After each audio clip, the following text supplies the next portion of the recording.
A abrir nuestras Biblias en el libro de Romanos capítulo 10. Romanos capítulo 10, ahí a partir del versículo 14.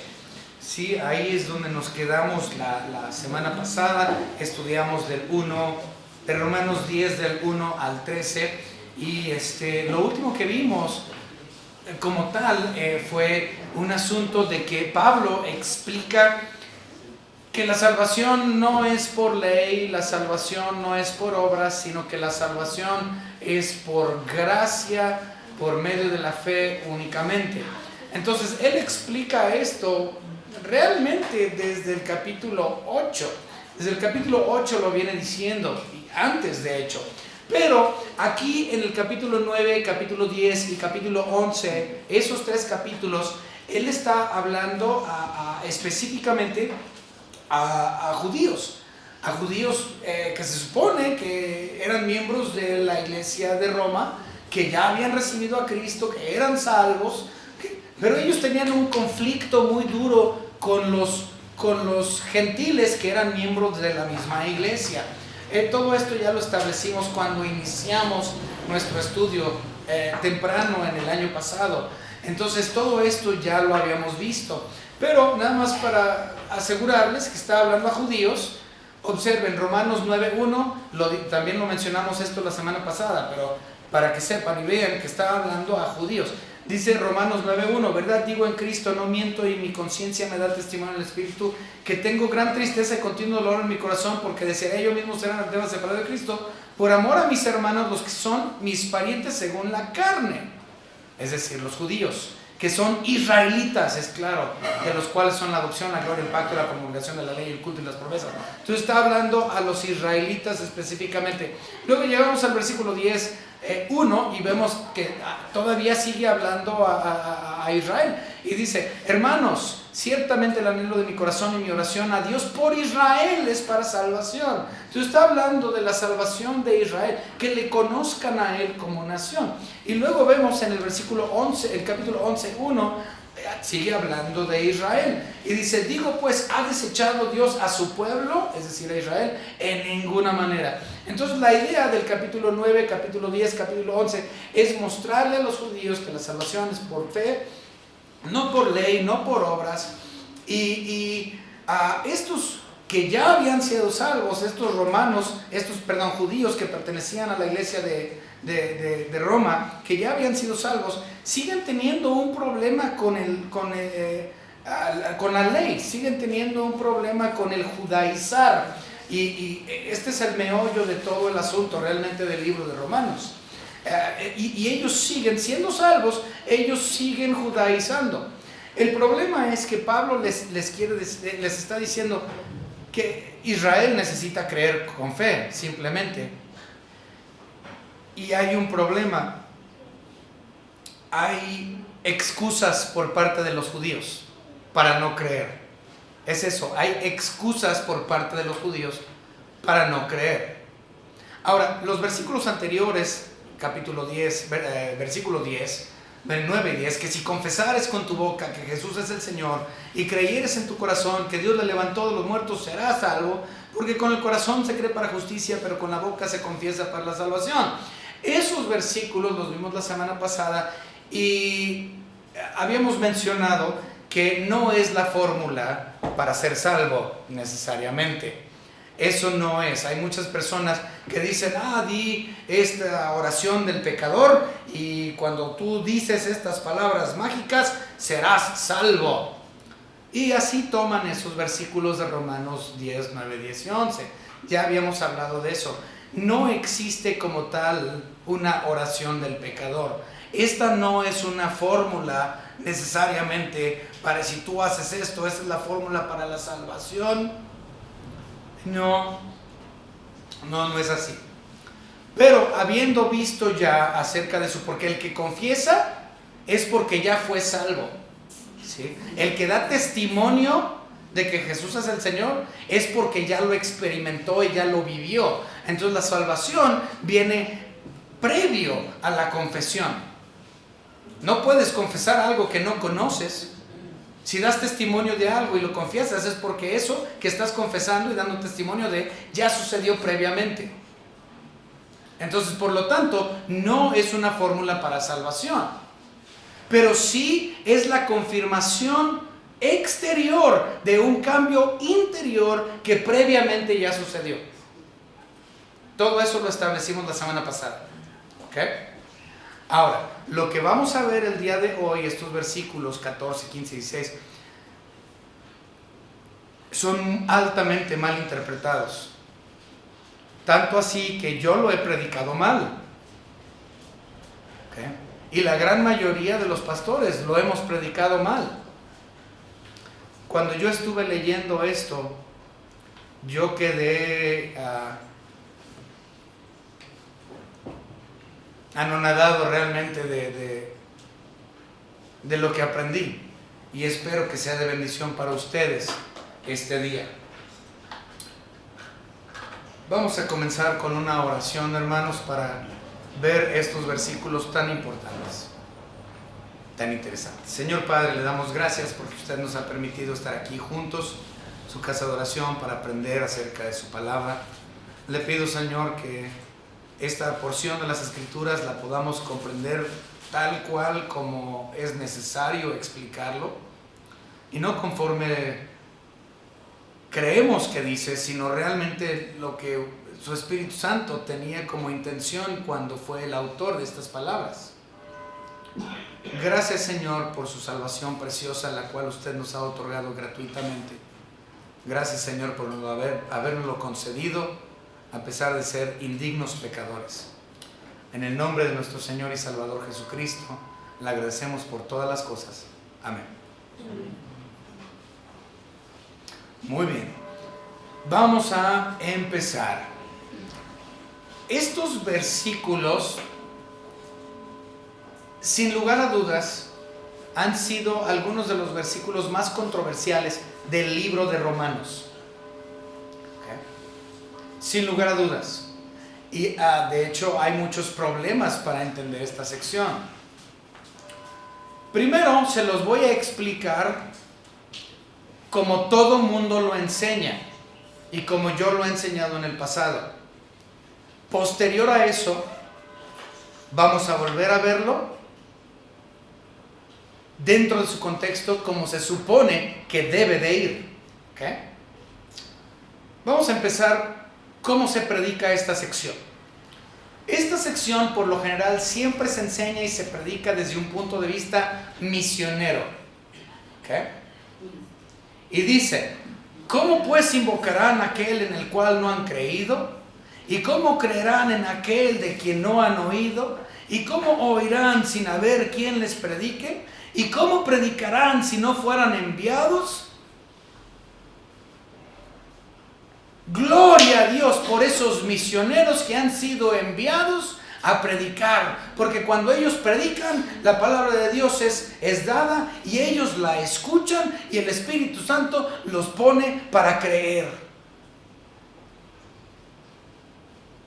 ¿Ven? Eso por lo general es como se enseña desde un punto de vista misionero. La iglesia envía al misionero, como en nuestro caso tenemos varios enviados de aquí de la iglesia. Entonces la iglesia envía a su misionero y luego el misionero, vamos a mencionar a Moy Contreras, ¿sí? La iglesia comisionó al hermano Moy para que estuviera en Tala, Jalisco. Entonces la iglesia lo envía, él va a Tala, Jalisco con las buenas nuevas y él empieza a predicar allá. Y la gente escucha la palabra de Dios predicada por voz de nuestro hermano Moy. Y la gente empieza a tener convicción de pecado en su corazón por parte del Espíritu Santo, porque ellos escucharon y finalmente ellos se arrepienten y y depositan su fe en la persona de Cristo Jesús para creer en Él para la salvación. ¿Sí? Entonces así es como normalmente estos versículos se enseñan, desde un punto de vista misionero. Yo lo he enseñado así muchas veces. Y aunque es cierto que la iglesia debe de comisionar a un misionero para que éste salga y predique, para que la gente converse, escuche, para que el Espíritu Santo mueva corazones y ellos crean, aunque eso es muy cierto, esto no está hablando de eso. Ahí les va, se los voy a explicar. Como mencioné, como tal, estas son excusas. Son excusas por parte de los judíos. ¿Qué? El judío diría, pues, ¿cómo iba yo a saber que la salvación era por gracia, por fe? Si nunca se nos dijo a nosotros de Israel, nosotros no sabíamos nada de Jesús. Nosotros no sabíamos nada de Jesús. ¿Y cómo íbamos a ver de Jesús y del Evangelio si nadie nunca nos vino a decir? Nosotros no escuchamos de este Jesús en el Antiguo Testamento, no sabíamos nada de él. ¿Cómo vamos entonces a creer en alguien que nunca nos habían dicho de él? ¿Sí entienden? Estas preguntas retóricas que está haciendo Pablo, en realidad son las preguntas de excusa que los judíos hubiesen hecho al decir, por eso no creemos en Jesús. Porque no se nos avisó en el Antiguo Testamento de él. Si nos hubieran dicho en el Antiguo Testamento de Jesús, entonces posiblemente hubiésemos creído por gracia, por medio de la fe. Pero como nadie nos dijo de Jesús en el Antiguo Testamento, los judíos no creen en Jesús hoy. ¿Ok? Estas son excusas que ellos, los judíos, hubiesen levantado. Y si ustedes se fijan, esto es lo que yo considero. Si ustedes ven estas preguntas retóricas, con todo y todo son un total de 7. Recuerden, dentro de lo que es un sermón natural, para ustedes que han estudiado homilética, un sermón normalmente tiene 3, 5 o 7 puntos, ocasionalmente 4. Aquí son 7 preguntas retóricas. Por lo tanto, yo considero que lo que Pablo está aquí dando es un resumen de un sermón que él previamente había ya hecho, ¿okay? Para hablar a los judíos. Pero recuerden, Pablo siempre iba primeramente a los judíos y después al griego, siempre. Entonces Pablo, su modus operandi era de ir a los judíos y predicarles. Antes de empezar a trabajar con los gentiles, Pablo siempre iba con los judíos primero, para enseñarles y convencerles de aquel de quien ellos no aceptaban, quien era Cristo Jesús. Entonces considero que estos 7 preguntas retóricas realmente es más bien un sermón resumido que Pablo había utilizado una y otra vez para hablar a los judíos acerca de Cristo Jesús. ¿Okay?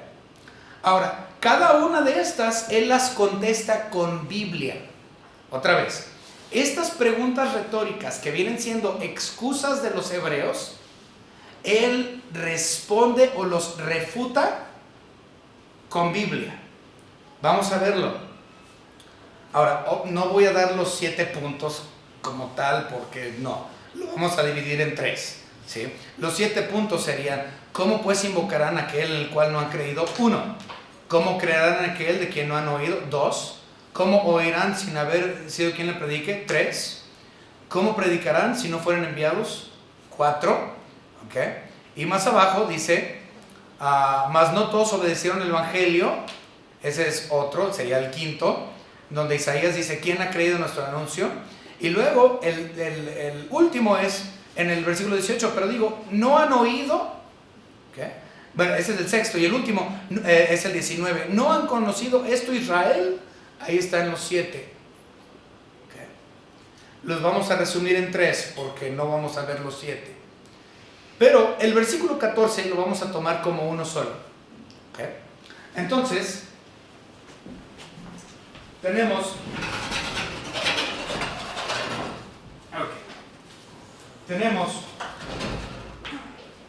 el primer punto. ¿Sí? Y el primer punto viene todo del versículo 14. Y básicamente sería lo siguiente. Nadie puede invocar a Dios a menos que crea en Él. Es eso. Junto con todos los versículos, las preguntas. Nadie puede invocar a Dios. Nadie invoca a Dios a menos de que creas en Él.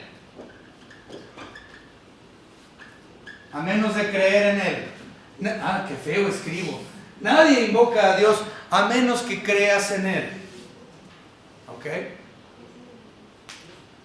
Ese es el primer punto que viene del versículo 14. ¿Cómo pues invocarán a aquel en el cual no han creído? Y todos los otros preguntas que vienen ahí también son parte de él. ¿Okay? Esa es la primera objeción. Y ni tampoco creer en Él a menos que haya oído hablar de Él. ¿Y saben lo que termina pasando? Lo que termina pasando es que Pablo se va al libro de Isaías. Vamos rápidamente a Isaías, capítulo 52. Isaías 52 y versículo 7.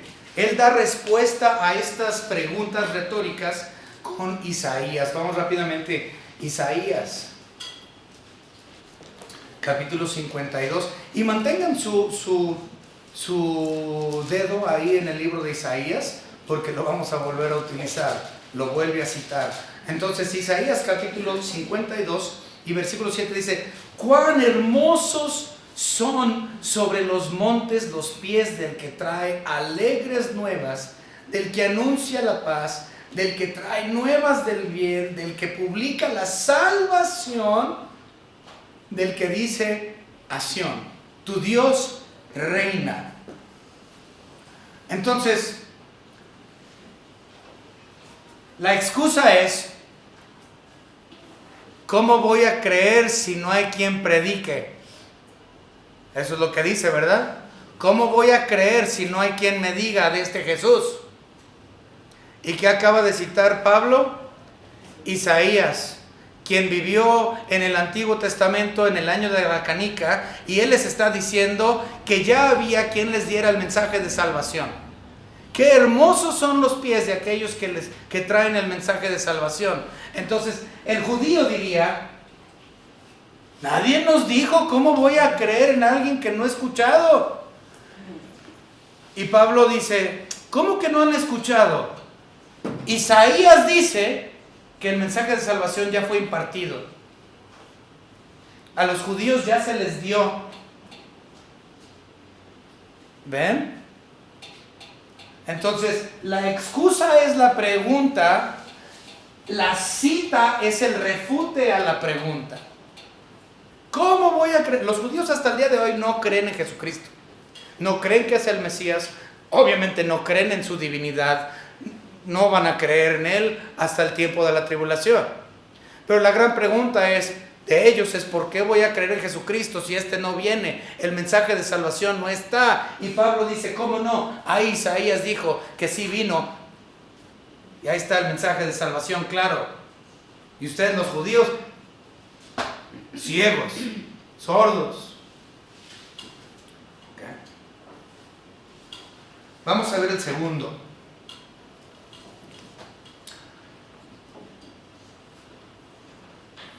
La segunda objeción es: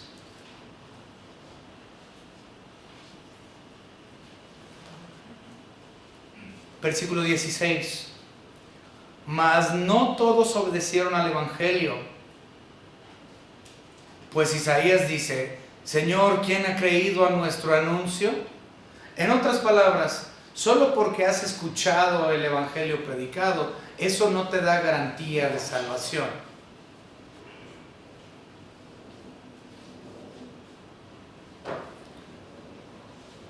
Vamos rápidamente a Isaías capítulo 53. Isaías capítulo 53. Y vamos a leer el versículo 1. 53:1 dice: ¿quién ha creído a nuestro anuncio? Y la respuesta es: casi nadie. Muy pocos han creído en la salvación de Cristo Jesús. Dice Marcos capítulo 10 y versículo 45 que Él vino a dar su vida en rescate por muchos, no todos. En otras palabras, no todos van a ser salvos. Todos escucharán, mas no todos van a ser salvos. Él no vino a dar su vida en rescate por todos. Él vino a dar su vida en rescate por muchos. No todos van a ser salvos. Todos van a escuchar, pero no todos van a ser salvos.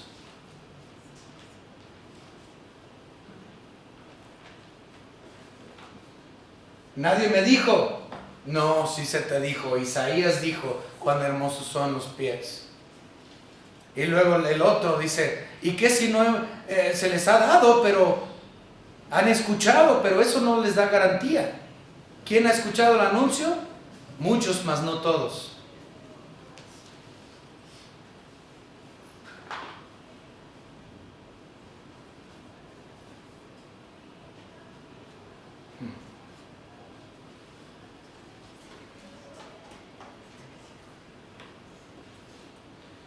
No puedes decir que Dios no dio el mensaje de salvación en el Antiguo Testamento y que habló de Cristo Jesús. Cristo Jesús está lleno de sus referencias a lo largo de todo el Antiguo Testamento. El problema es de que es una ignorancia selectiva por parte de Israel. Ellos han elegido mantenerse en oscuridad, porque el Antiguo Testamento habla de Jesucristo en todas sus páginas. Es una ceguera selectiva por cuestión de orgullo. Es una ignorancia al conocimiento de la verdad, aunque lo leen todos los días. No hay peor ciego o sordo que el que no quiere ver o el que no quiere escuchar.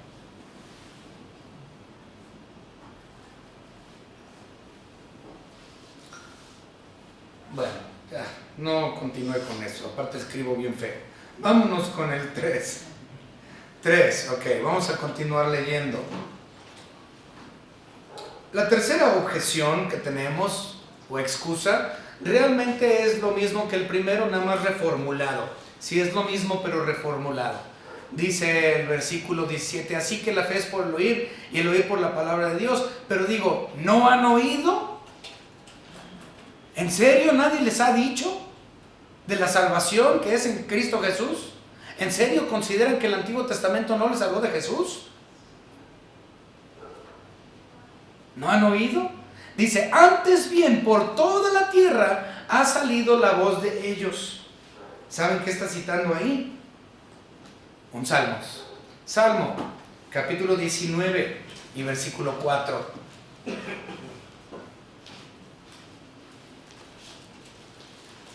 Ok. Salmo 19:4 dice lo siguiente: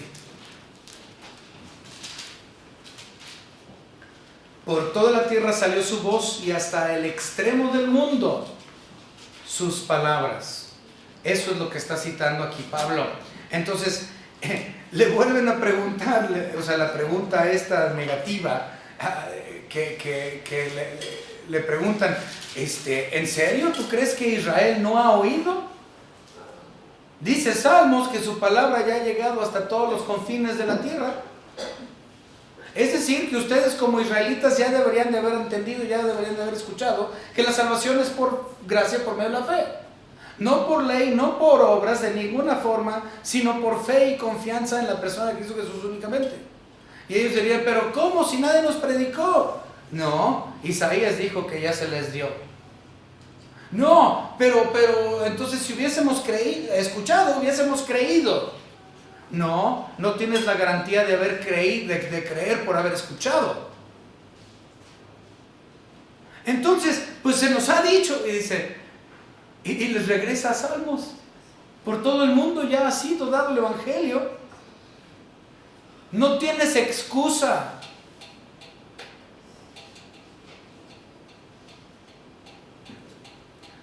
Dios ha llegado a todo el mundo. Su Evangelio ya ha llegado a todo el mundo. Nadie tiene excusa. Por último, la cuarta objeción.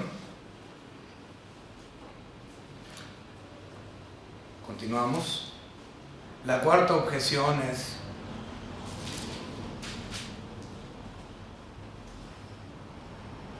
¿qué estoy haciendo? Permítanme.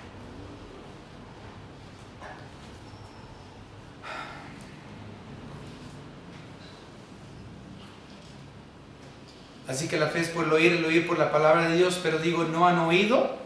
Antes bien, por toda la tierra ha salido la voz de ellos, y hasta los fines de la tierra sus palabras, que es el Salmo 19. Luego, 10:19 dice, también digo, ¿no ha conocido esto Israel? Esa es la última. ¿No ha conocido esto Israel? En otras palabras, si lo vemos en el griego, obviamente en español no es lo mismo, en nuestro idioma, pero en el idioma original, en el griego, la idea aquí es: ¿acaso se les hace muy difícil comprenderlo? Esa realmente es la connotación en el idioma original. ¿Se le es realmente tan difícil a Israel comprender que la salvación es por fe? ¿Es tan difícil de entender? Los judíos, déjenme decirles, son gente orgullosa, súper orgullosa. No vas a conocer una persona más orgullosa en este planeta Tierra que un judío. Eso te lo garantizo. Y el asunto es este: el judío se cree siempre más inteligente que cualquier otro ser humano. Se los digo en serio, el judío, no, y si comparamos un gentil con un judío, el judío dice que el gentil es un ignorante total. Así nos manejan, así creen. El judío es superior al gentil siempre, según ellos. El asunto es este: aquí les está dando en su pleno orgullo. ¿A poco no ha conocido esto Israel? ¿A poco es tan difícil para que ustedes los judíos lo comprendan? Si yo pensé que ustedes eran inteligentes, ¿qué no se supone que la salvación ustedes la tuvieron primero y se supone que ustedes la deberían entender? ¿No ha conocido esto Israel? Les dio, pero en su pleno orgullo. Y luego dice aquí, primeramente Moisés dice: yo os provocaré a celos con un pueblo que no es pueblo, o sea, con los gentiles. Les dio en la torre a los judíos. Les está diciendo: ¿a poco ustedes no pudieron entender? Los gentiles entendieron, ustedes no. Voy a creer, si ustedes son judíos, ¿cómo es que no entienden la salvación que se les ha explicado desde Génesis 3:15? ¿En serio? ¿A poco es tan difícil que lo comprendan? Si los gentiles, que son inferiores a ustedes, lo comprendieron muy bien. ¡Ande, qué dolor! ¿De qué? Pero una patada para ellos. Leámoslo. Yo os provocaré a celos con un pueblo que no es pueblo. Con pueblo insensato os provocaré a ira. ¡Wow! ¡Qué tremendo todo lo que está aquí! Obviamente, Pablo está citando dos pasajes. El primero que está citando es Deuteronomio 65. Vamos rápidamente a Deuteronomio capítulo 65.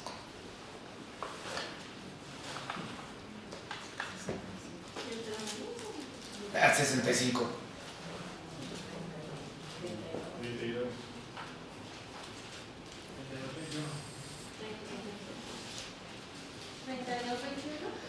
¿Qué estoy diciendo? Ok, sí, gracias. Deuteronomio 32:21. Ellos me movieron a celos con lo que no es Dios, me provocaron a ira con sus ídolos. Yo también los moveré a celos con un pueblo que no es pueblo, los provocaré a ira con una nación insensata. Wow. ¿A poco tan difícil es entender la salvación?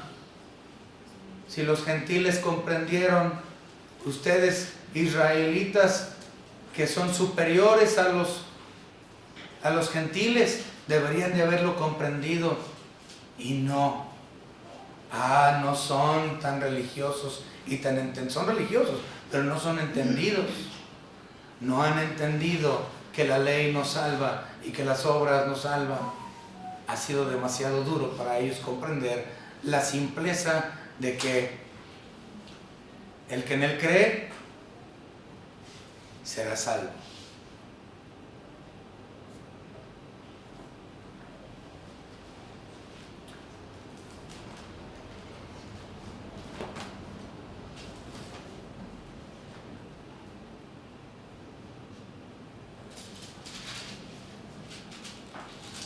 Isaías dice resueltamente, y vamos a ver ahorita el de Isaías. Por eso me equivoqué. Isaías 65:1. Vamos a ir rápidamente. Isaías 65:1.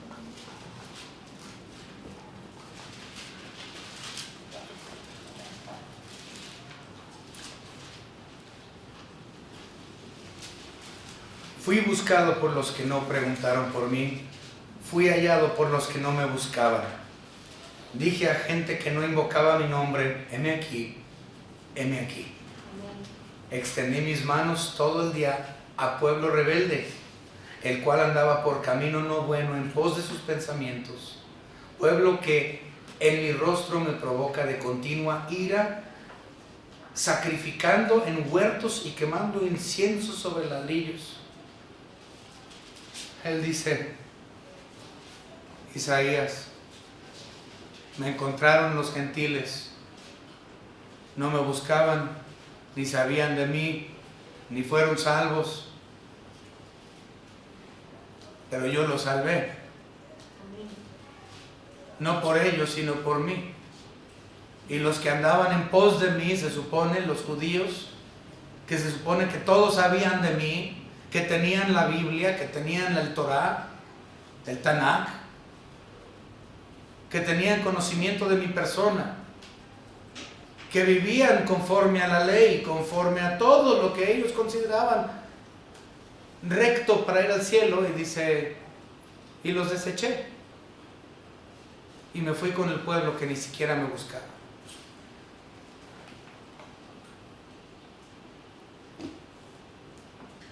Estas son palabras muy fuertes para los judíos. Entonces, hermanos, como tal, esas preguntas que normalmente se utilizan como versículos misioneros, en realidad no tienen nada que ver con versículos misioneros. Tiene que ver con excusas por parte de los hebreos, de los judíos, de no creer en Cristo Jesús. Y Pablo utiliza los versículos para refutar estas cosas. Cuando yo lo estudié de esta manera, mi perspectiva totalmente cambió con respecto a estos versículos. Habiendo entendido que no tiene nada que ver con cuestiones misioneras, sino tiene que ver totalmente con un refute por parte de Pablo a estas excusas miserables que los judíos tenían para decir, por eso no creo en Jesús, porque no viene en el Antiguo Testamento. Jesús viene en el Antiguo Testamento desde Génesis 3:15. Y a partir de ahí, página tras página tras página. Y los judíos hasta el día de hoy han rechazado a Cristo Jesús como su único y propio Salvador. Afortunadamente, durante los 7 años de tribulación, ellos van a pasar por ese tiempo porque no han creído y no forman como nación parte de la iglesia, del cuerpo de Cristo. Y la Biblia dice que Él dejará un remanente fiel. Y durante esos 7 años de tribulación, más judíos serán salvos en ese tiempo que en la historia desde siempre. Van a creer en Cristo Jesús como su Señor y Dios, y por primera vez ellos van a dar testimonio de Él y van a decir, como dice Romanos 10:9, que si confesares con tu boca que Jesús es el Señor y que Él le levantó de los muertos, serás salvo, porque el que confiesa con su boca es para la salvación, más que el que cree es, bueno, ya lo hice pedazos. Vamos a leerlo. Que si confesares con tu boca que Jesús es el Señor y creyeres en tu corazón que Dios le levantó de los muertos, serás salvo, porque con el corazón se cree para justicia, pero con la boca se confiesa para la salvación. Entonces, cuando lleguen al tiempo de la tribulación, esa va a ser el testimonio de los judíos que sean salvos en ese tiempo. Espero que haya sido de bendición para ustedes este estudio y que su perspectiva de estos versículos haya cambiado dentro de su contexto verdadero. Vamos a orar. Señor Padre, gracias le damos porque usted nos ha mostrado por medio de su palabra. A mí, Señor, me mostró algo en lo cual yo estaba errado. Siempre expliqué estos versículos de una forma como todos los demás, pero nunca lo había visto dentro de su contexto, Señor, y por lo tanto pido perdón. Pero te agradezco, Señor, porque por medio de tu Espíritu Santo me has corregido mi entendimiento de estos versículos. Y ahora, Señor, te doy honra y gloria porque los he comprendido. Y te pido, Señor, que esto mismo le hagas entender a esta tu congregación. En el nombre precioso de nuestro Señor y Salvador Jesucristo, nuestro Señor y Dios. Amén.